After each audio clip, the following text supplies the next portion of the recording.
السلام علیکم ورحمۃ اللہ وبرکاتہ۔ الحمد للہ رب العالمین والصلاة والسلام علی اشرف الانبیاء وسید المرسلین نبینا محمد وعلی آلہ وصحبہ اجمعین۔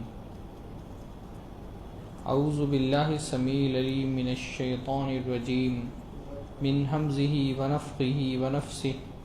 بسم اللہ الرحمن الرحیم۔ یا ایہا الذین آمنوا لا تقدموا بین یدی اللہ ورسولہ واتقوا اللہ ان اللہ سمیع علیم۔ سب سے پہلے ہر طرح کی حمد و ثنا، تعریف و توصیف اللہ رب العزت کے لیے لائق اور زیبا ہے، جس کے فضل و احسان سے رمضان کی یہ بابرکت ساعتیں ہم گزار رہے ہیں۔ اللہ تعالیٰ اس رمضان کو ہمارے لیے مغفرت کا، جنت میں داخلے کا، جہنم سے آزادی کا رمضان بنائیں۔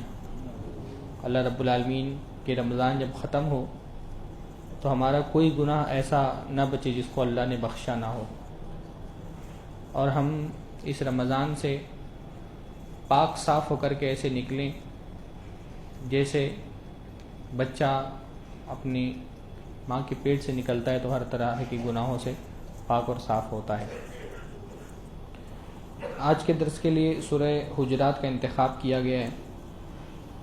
سورہ حجرات یہ مدنی سورت ہے اور مدینہ کے غالباً آخری دور میں نازل ہونے والی سورتوں میں سے ہے۔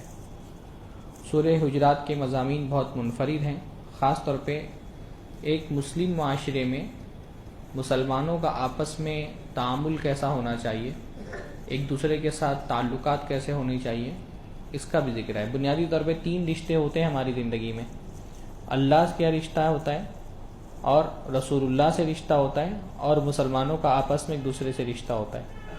ان تینوں رشتوں پر یہ سورت گفتگو کرتی ہے، یعنی ان تینوں تعلقات کو زیر بحث لایا گیا ہے۔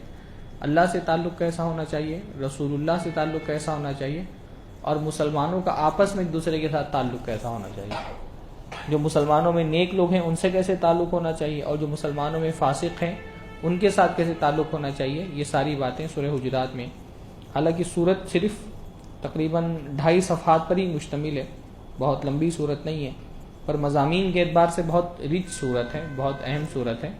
اس سے اندازہ اس بات سے لگائیے تقریباً اس میں 5 مرتبہ نداءات آئی ہیں، یا ایھا الذین آمنوا، 1.5 صفحے میں 5 مرتبہ آیا ہے۔ تو یہ جو یا ایھا الذین آمنوا ہوتا ہے نا، یہ بڑا قیمتی لفظ ہے۔ اے لوگو جو ایمان لائے ہو، ایمان والا بندہ جیسے ہی یہ سنے نا اے لوگو جو ایمان لائے ہو، فوراً اس کے کان کھڑے ہو جانے چاہیے، اس کا دل مائل ہو جانا چاہیے، یعنی اس کا رب اس کو پکار رہا ہے۔ یہ بہت بڑی بات ہے نا، اللہ تعالیٰ نے پکار لیا تو اللہ تعالیٰ پکار لے تو فوراً بندے کو متوجہ ہونا چاہیے اللہ تعالیٰ کی طرف۔ جو یا ایھا الذین آمنوا آتا ہے قرآن مجید کے اندر، ایک تو اس کا معنی یہ ہوتا ہے نا کہ بھئی دیکھیے آپ کبھی کہیں آفس میں کام کرتے ہیں تو ایک تو جنرل حکم ہوتا ہے نا، باس جو ہے وہ جنرل حکم دیتا ہے سارے امپلائیز کو، اور کوئی کام بڑا مشکل ہوتا ہے، وہ ہر کسی کے بس کا نہیں ہوتا ہے، تو باس جو ہے اس کے لیے خاص ٹیم تیار کر دیتا ہے، اپنے خاص لوگوں کو بلاتا ہے پرسنل میٹنگ لینے کے لیے۔ تو جب یا الذین آمنوا آتا ہے اس کا مطلب ہے کہ یہ بڑا خاص کام ہے، ہر کسی کے بس کی بات نہیں ہے، یہ بس جن کے اندر ایمان کی قوت ہوگی، جن کے اندر ایمان کی طاقت ہوگی وہی یہ کام کر پائیں گے، کہ ہر کسی کے بس کی بات نہیں ہے، اس لیے ان کو علیحدہ سے بلایا جاتا ہے یا الذین آمنوا۔ قرآن مجید میں یا ایھا الناس بھی فرمایا گیا ہے، بلکہ قرآن مجید آسمان سے نازل ہونے والی واحد کتاب، اس میں یا ایھا الناس کا خطاب آیا ہے، ورنہ انبیاء تو یا قومی کر کے خطاب کرتے تھے، اے میری قوم کے لوگ۔ تو ایک تو یہ کہ یا الذین آمنوا جو ہے نا وہ ایک اسپیشل ندا ہے، جیسے آپ کہیں آفس میں کام کریں، اسپیشل کوئی کام آپ سے لینے کے لیے الگ سے باس نے آپ کو ایک اپوائنٹ کر دیا کہ یہ تمہارا اسپیشل کام ہے، تو کچھ کام اسپیشل ہوتے وہ ہر کسی کے بس کے نہیں، وہ صرف ایمان والے کر سکتے ہیں، تو ان کو یہ ذمہ داری دی جاتی، مشن دیا جاتا ہے پورا کرنے کے لیے۔ اور یا ایھا الذین آمنوا کے بعد جو حکم ہوتا ہے نا، وہ حکم بھی جو ہے وہ گویا کہ ہمارے ایمان کا امتحان ہوتا ہے، یعنی اللہ تعالیٰ نے ایک پکار کر کے ایمان والوں کو یہ کہا ہوتا ہے کہ اگر تم ایمان لائے ہو اور تم اپنی ایمان کی دعوے داری میں سچے میں ہو تو یہ کام کر کے دکھاؤ. اگر تم ایمان کی دعوے داری میں سچے ہو، تمہارا ایمان کا دعویٰ سچا ہے، واقعتاً تم ایمان لائے ہو، تو یہ کام کر کے دکھاؤ. اگر یہ کر لے گئے تو اس کا مطلب تمہارا ایمان کا دعویٰ سچا ہے.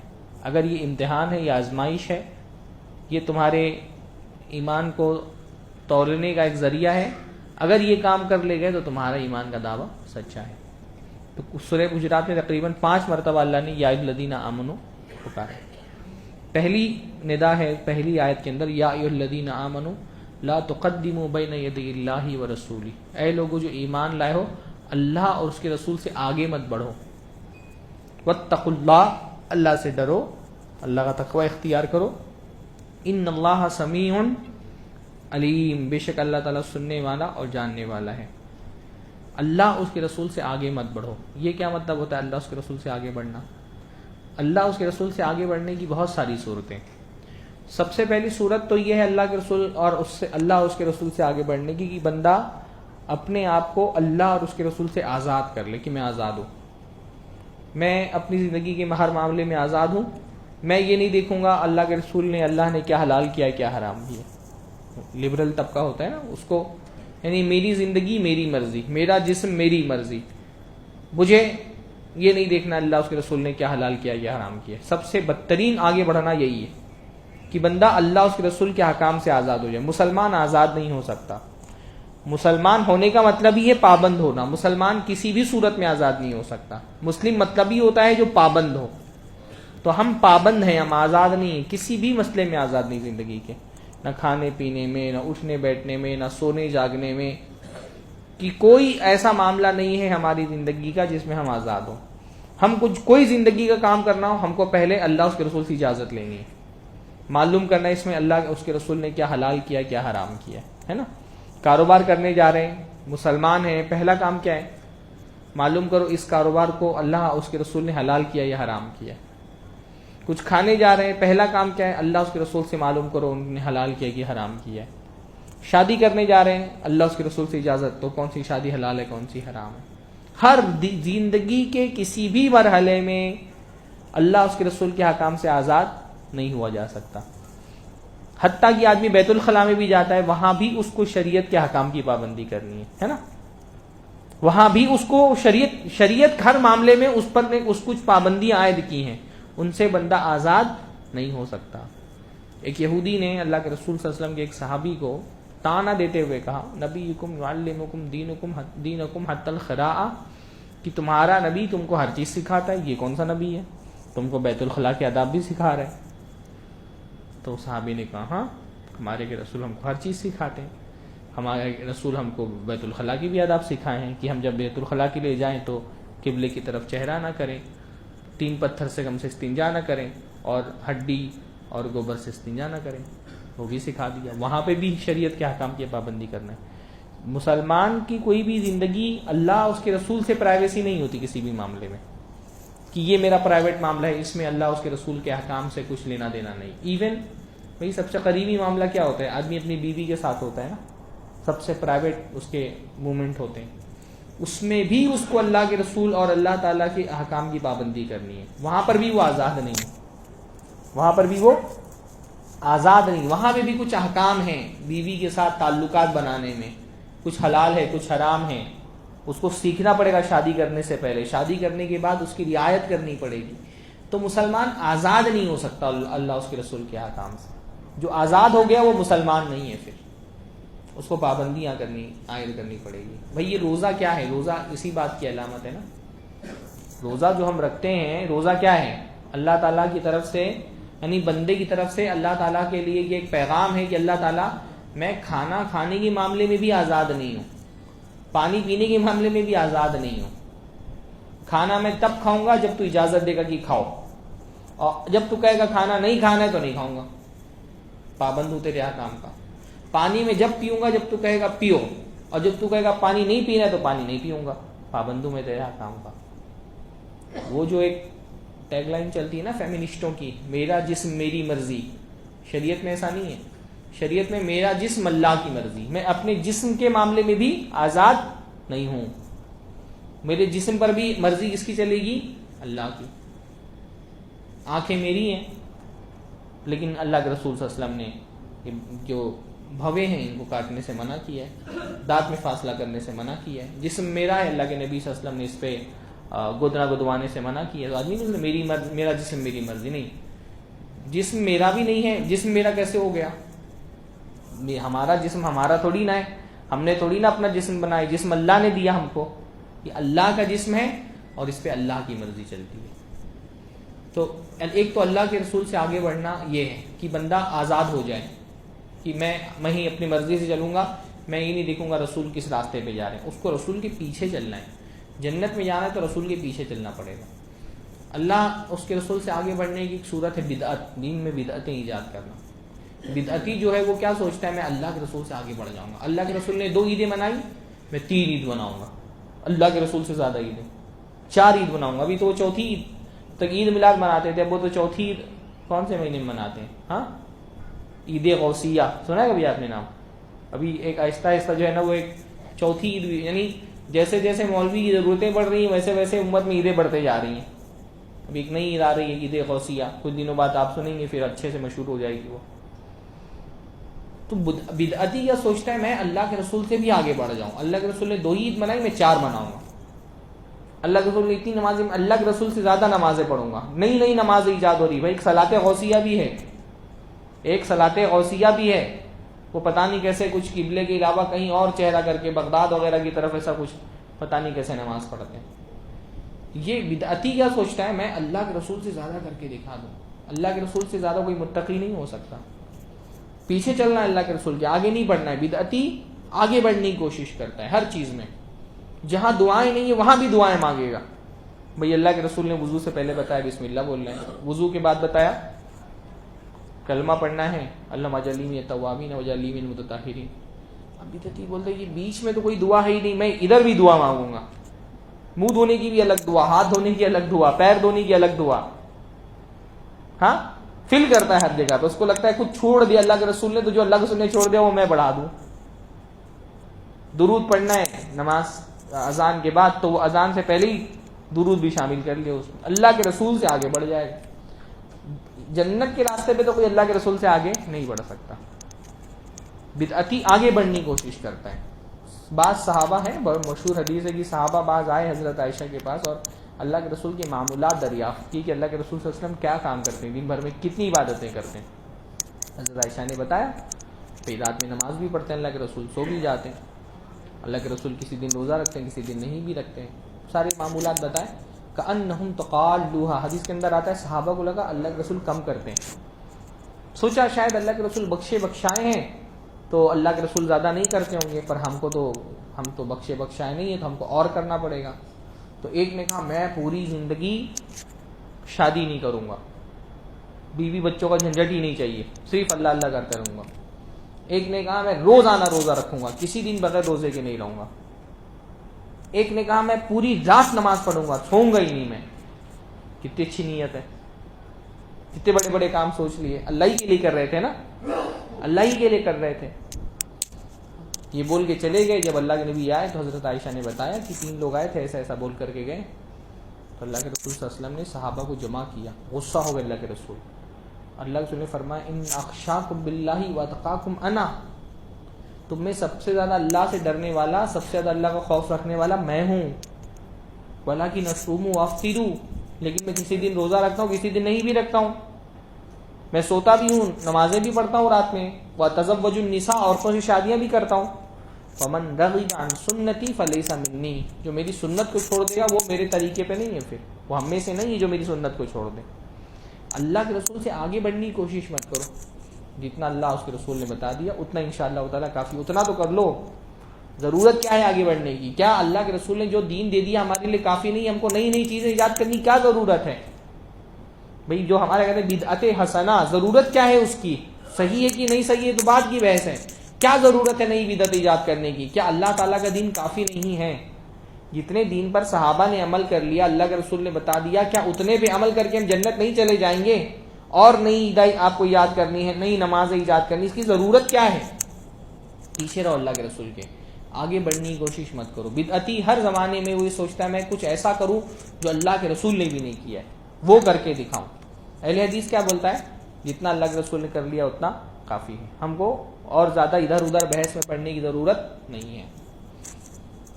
دوسرا حکم ہے یا الذین آمنوا لا ترفعوا اصواتکم فوق صوت النبی, اے لوگوں جو ایمان لائے ہو اپنی آواز کو نبی کی آواز پر بلند مت کرو.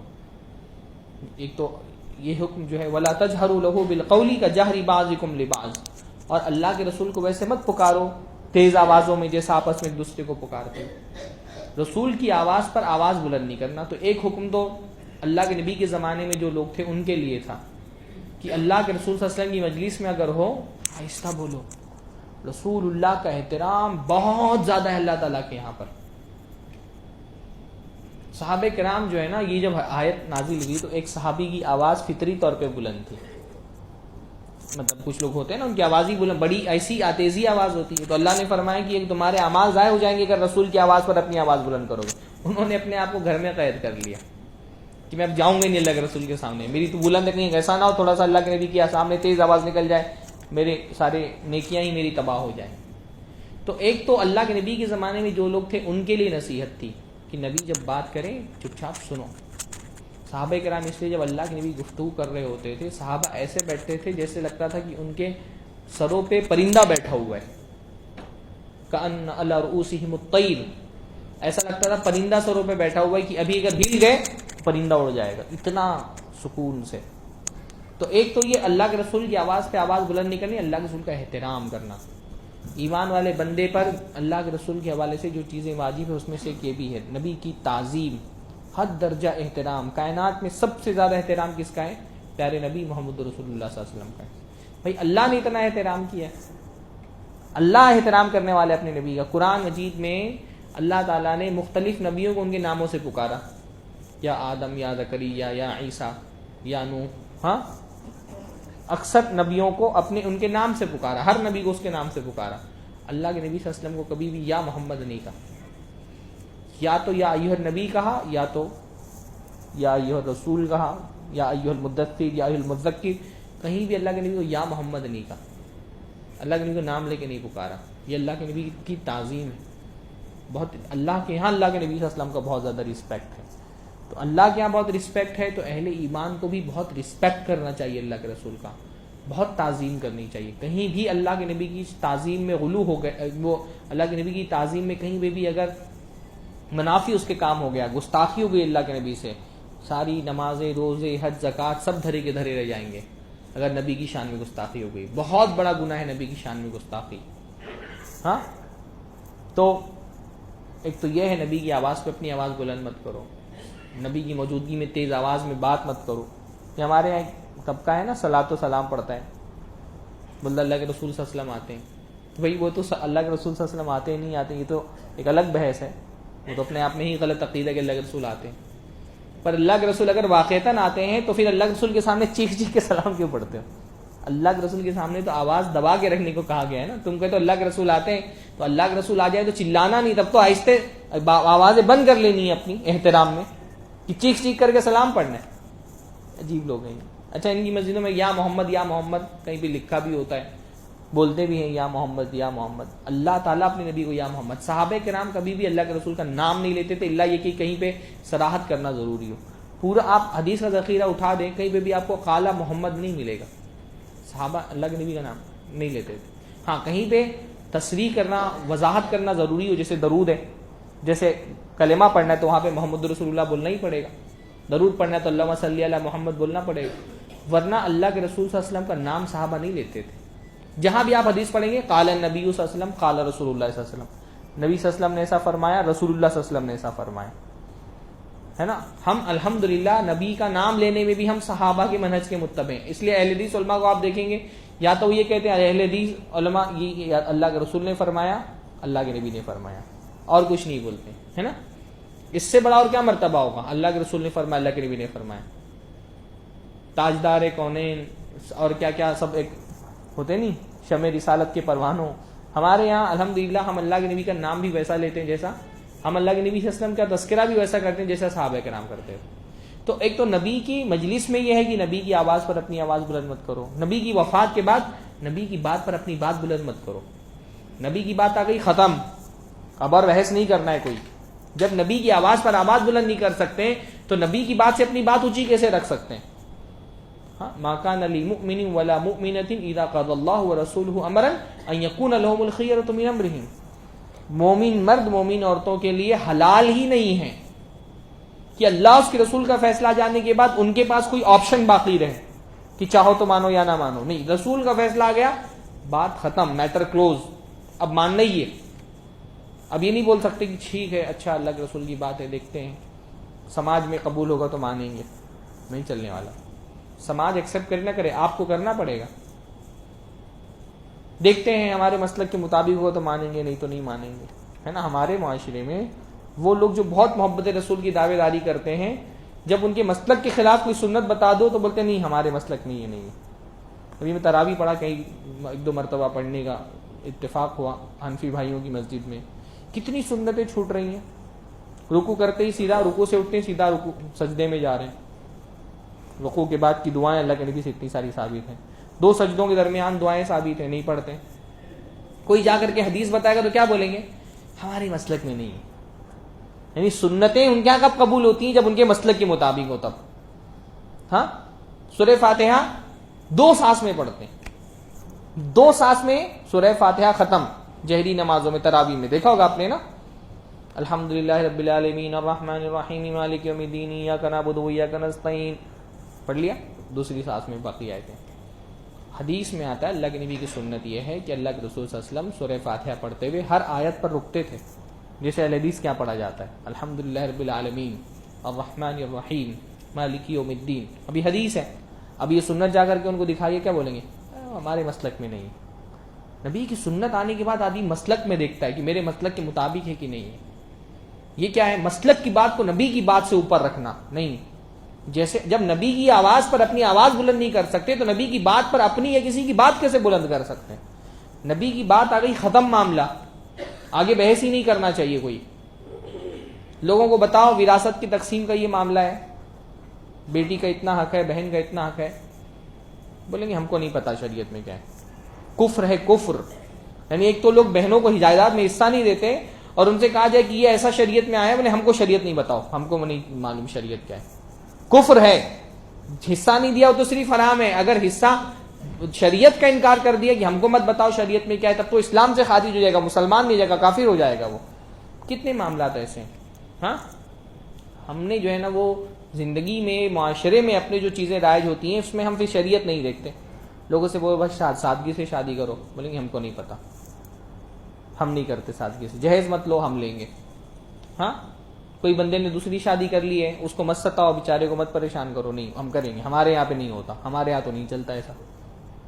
ہمارے یہاں ایک ایسا دین ہے نا، ہم نے اللہ تعالیٰ کے دین پہ ہمارے یہاں والا دین غالب کر دیا ہے کہ ہمارے یہاں نہیں چلتا۔ تمہارے یہاں کیا ہے؟ تمہارے یعنی اسلام الگ ہے اور تمہارے یہاں الگ ہے، تم مسلمان نہیں ہو۔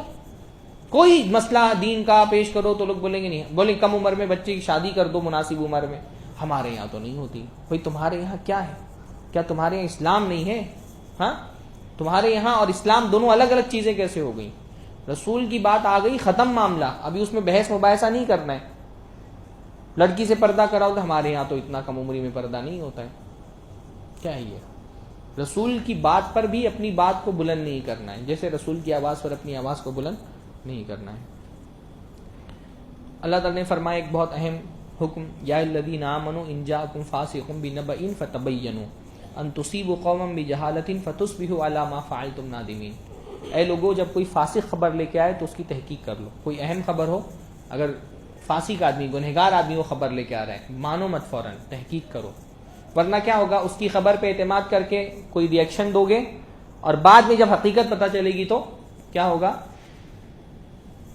شرمندہ ہو جاؤ گے۔ تو اس لیے ہم کو جو ہمارے پورے دین میں حدیثوں کے اصول بیان کیے گئے نا، اصول حدیثوں کی تحقیق، اس کی بنیاد اس آیت پر ہے کہ ہر کسی کی بات نہیں ماننے والی ہوتی، ہر کسی کی بات سن کر کے یقین مت کر لو، جو فاسق آدمی ہے اس کے بات کی تحقیق کرو، معلوم کرو یہ فاسق تو نہیں ہے، اس نے غلط بات تو نہیں بتائی ہے۔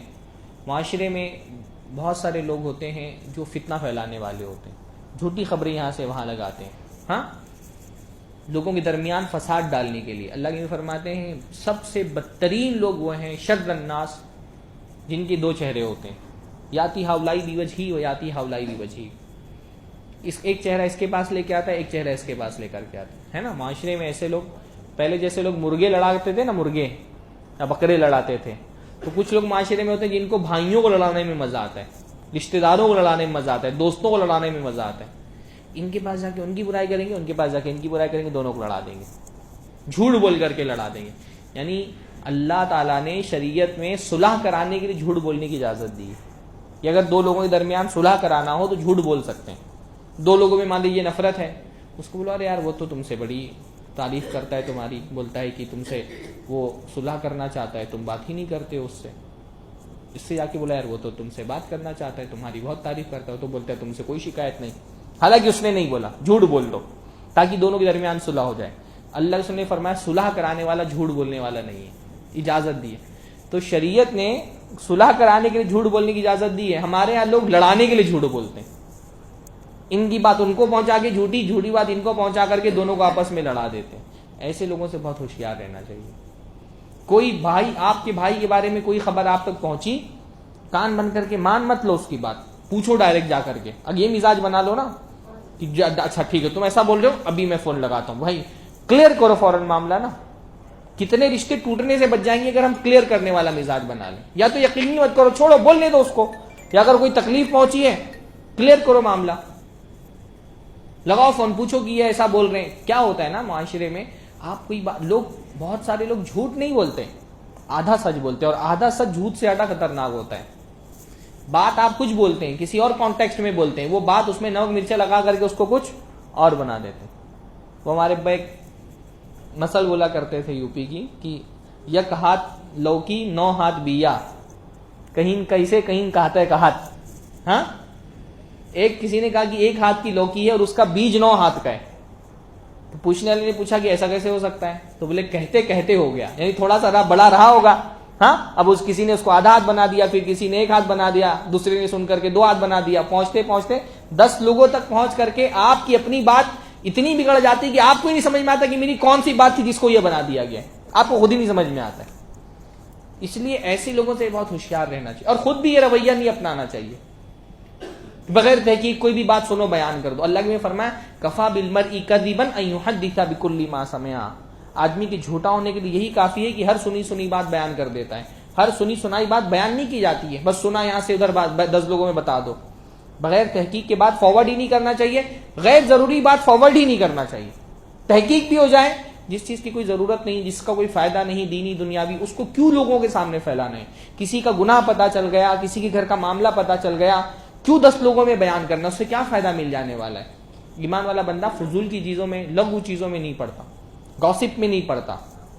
میں یہ دیکھتا ہوں نا خاندانوں میں، عورتوں میں بھی، اور کچھ مرد جو ہے نا وہ عورتوں سے بھی زیادہ ہوتے ہیں، پنچایت کرنے کا جو مزاج ہوتا ہے، ارے اس کی طلاق ہو رہی، اس کی بیوی نے تو ایسا کر دیا، وہ ساس تو اس کی بہو کو ایسا بول رہی تھی، وہ بہو تو ساس نے ایسا کیا۔ کتنا لوگوں کو لذت ملتی ہے، غیبت میں کتنی لذت ملتی ہے، اور اسی میں معاملات خراب ہوتے ہیں۔ لوگوں کو جینے دو بھائی سکون سے، اپنی زندگی جینے دو۔ ہر آدمی کی پرسنل زندگی میں دخل اندازی کی کیا ضرورت ہے؟ کسی کے گھر میں اگر اس کی بہو کا ساس سے نہیں چل رہا ہے، تم کو کیوں اس کو مجلس میں گفتگو کا موضوع بنانا ہے؟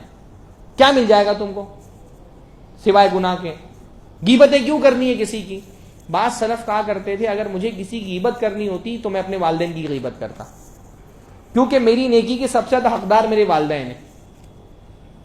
نہیں سمجھے؟ ہاں سمجھے؟ ہاں سمجھے؟ کہتے کہ مجھے اگر کسی کی غیبت کرنی ہوتی تو میں اپنے والدین کی غیبت کرتا، کیونکہ میری نیکی کا سب سے زیادہ حق میرے والدین کو ہے۔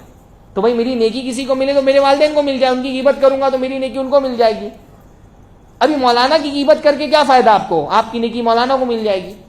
پڑوسی کی غیبت کر کے کیا فائدہ؟ آپ کی نیکی اس کو مل جائے گی۔ محنت سے آپ نماز پڑھ رہے ہیں اور اس کی غیبت بھی کر رہے ہیں، جا کر کے پتہ چلا یہ نماز کا ثواب قیامت کے دن اس کو دے دیا گیا۔ کیا فائدہ؟ کیوں اپنی کون سا ہم اتنی نیکیاں کر لیتے ہیں کہ ہم بانٹتے پھرتے ہیں ہر جگہ پہ، غیبت کر کے، چغلی کر کے، بہتان دے کر، گالیاں دے کر کے؟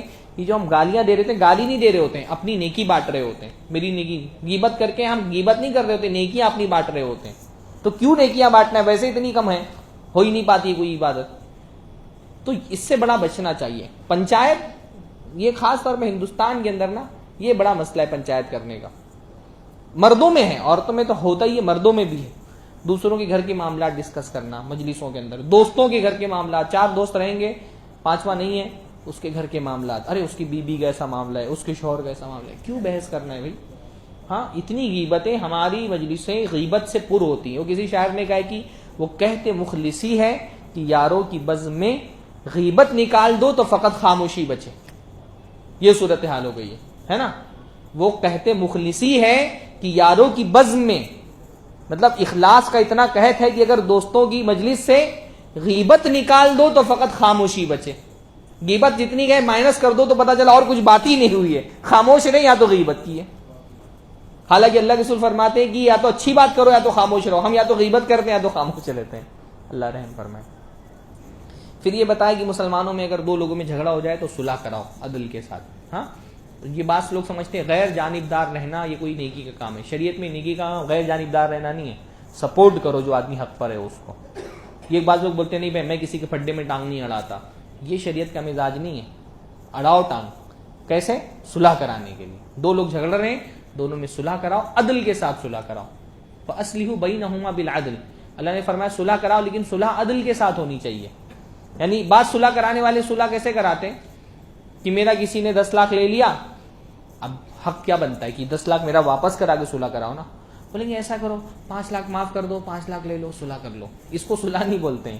کہ مطلب ہم صلح ایسے کراتے ہیں، مظلوم کو بولتے ہیں تم تھوڑا سا ظلم برداشت کر لو، ظالم کو بولتے ہیں اتنا ظلم مت کرو، تھوڑا سا ظلم کرو اور صلح کر لو. اس کو صلح نہیں بولتے ہیں. اللہ نے فرمایا عدل کے ساتھ صلح کرو، جس کا حق ہے اس کو پورا حق دلاؤ، اس طرح سے صلح کرو. یہ صلح نہیں ہوتی ہے کہ تم مظلوم کو بولو چلو تھوڑا سا لے دو اس کو لیکن تم غصہ مت ہو، اور ظالم سے بولو اچھا تم تھوڑا کم ظلم کرو لیکن صلح ہو جائے. اس کو صلح نہیں بولتے ہیں. اللہ نے فرمایا عدل کے ساتھ صلح کراؤ.